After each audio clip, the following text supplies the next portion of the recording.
Now, with Ready or Not being a tactical shooter, Void Interactive has given you and your squad a plethora of items and equipment to attain maximum success during these missions. But there are a few things that the game just does not tell you. And in this video, we're going to cover a few of those things together. I'm moving. He's down.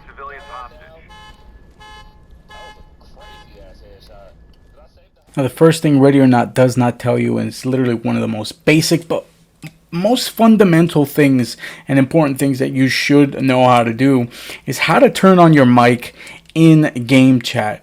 So when you're in a lobby, you're going to want to hold the L1 button if you're on PlayStation, or the LB button if you're on Xbox, and you're going to hit up on the directional pad to turn on your mic. And you can also, while holding L1, if you hit right on the D-pad, it's going to switch between local and team chat. Now, the difference between local and team is local is supposed to be proximity chat, and team is supposed to be as if you're talking over the radio. Currently, it doesn't work as well as it should do, but in the future, hopefully, hotfix, they're able to fix that bug. Now, the second thing Ready or Not does not tell you how to do is to turn on your teammate's head cam while you're in a mission.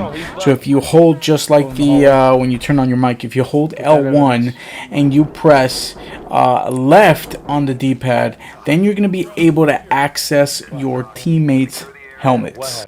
Now, this is a super underrated feature, and for me, a highly recommended feature for you to use, because you're going to have a second set of eyes, you're going to have a second POV, and it's just going to give you more situational awareness as to what's going on in the map around you. And another quick tip, if you're playing on the yacht map, not only can you cycle through your teammates' head cams, but you can also use the helicopter in the sky as an additional head cam to get aerial support and the different POV from the sky. It's super beneficial, and it's something that I highly recommend you use when running with some teammates. Now, the next step is going to be utilizing the free lean. Now, if you aim and you just hit the left or right stick, you're going to be able to lean in either direction. But if you click both the left stick and the right stick at the same time, it's going to put you in a free lean mode, which gives you the ability to lean at a further distance, left, right, down, and up. You're going to be able to have a full 360 kind of degree leaning capabilities there, and this is something I highly recommend people use, especially when people are using shields or if you're trying to get angles from further away. This right here is a feature you should be using every single time you play the game. Now, the fourth tip is to be creative while using the mirror gun. So usually you look under a door, but you can use the mirror gun to peek doors and check for traps, so you're not exposing yourself to the threshold and putting yourself in the fatal funnel. And then if you've cleared the peek, open the door and peek around the corner of the frame of the door to check if straight ahead, if that 90-degree angle is clear.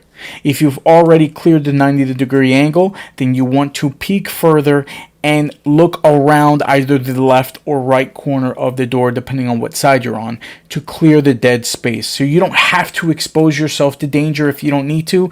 This is especially useful if you're playing solo and doing one-man operations.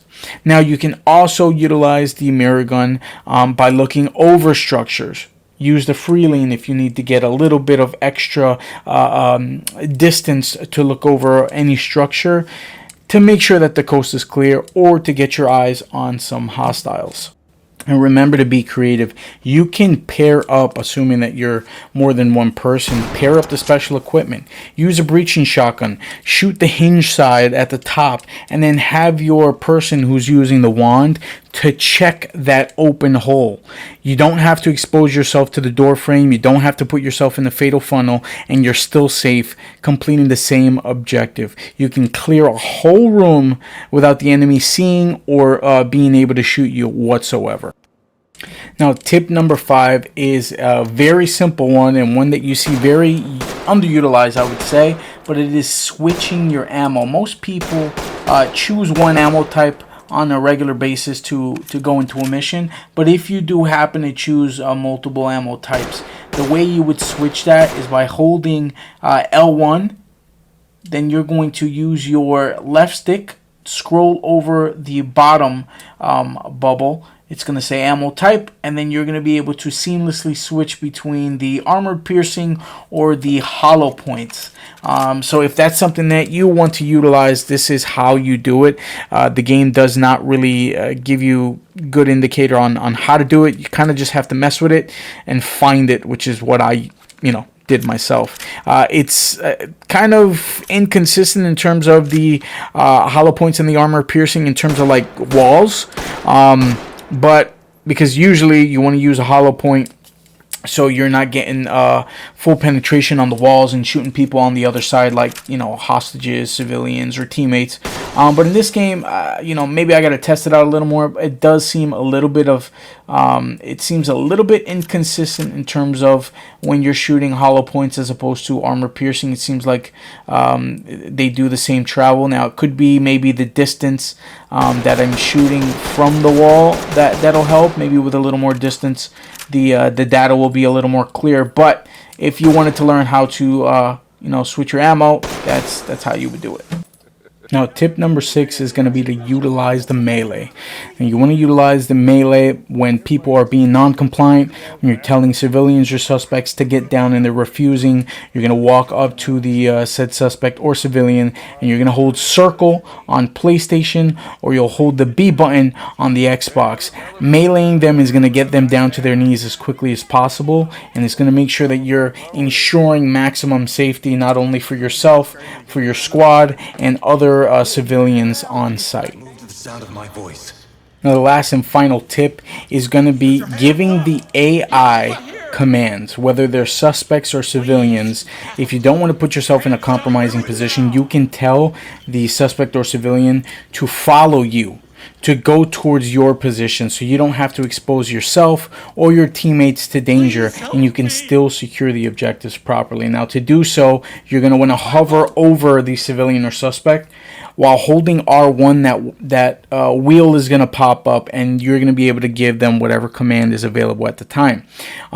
So do that to make sure that you have suspects and civilians going towards you instead of you coming to them and compromising yourself and your team. This keeps every single person on the team safe. Another thing that you can do when giving AI commands is telling the civilians or the hostages to run towards the exit.